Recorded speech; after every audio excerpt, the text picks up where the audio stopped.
Bridge Film Festival is almost here. Okay, I'm on it. Hi, I'm Tyler from the Bridge Film Festival. Today we interviewed Liz McCartney from the St. Bernard's Project. Here are a few questions our viewers came up with. When and why did you start the St. Bernard's Project? We started the St. Bernard Project in April of 2006 because we saw people who reminded us a lot of our own families that were struggling to rebuild and move back home.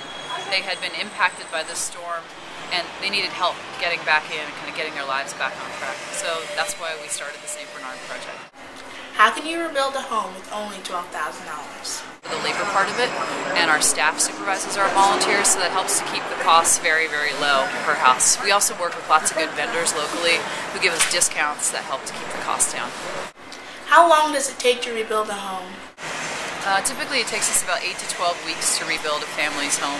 Sometimes a little bit more, sometimes a little bit less, depending on the house and how much work needs to get done. How do you get your money for your supplies? We raise money for supplies by going around the country and talking at schools, like at BFF and other places around the country. We get money for supplies from all kinds of people across the country, whether it's corporations like the General Electric Foundation, from individuals, from faith-based groups. Everybody wants to pitch in and help out and be a part of the solution. Are you planning to rebuild all the homes?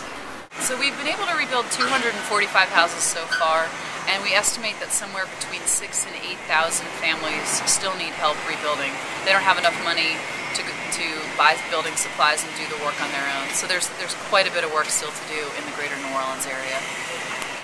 Do you work in other places other than the St. Bernard's Parish? For the first 3 years we just worked in St. Bernard Parish, but recently we started working in New Orleans, which is adjacent to St. Bernard. So like Manhattan and Brooklyn are adjacent to each other, St. Bernard and New Orleans are adjacent to each other. So now we work all over the region rebuilding houses. Thank you so much, Liz McCartney, for your time. Please join us. We could really use your support.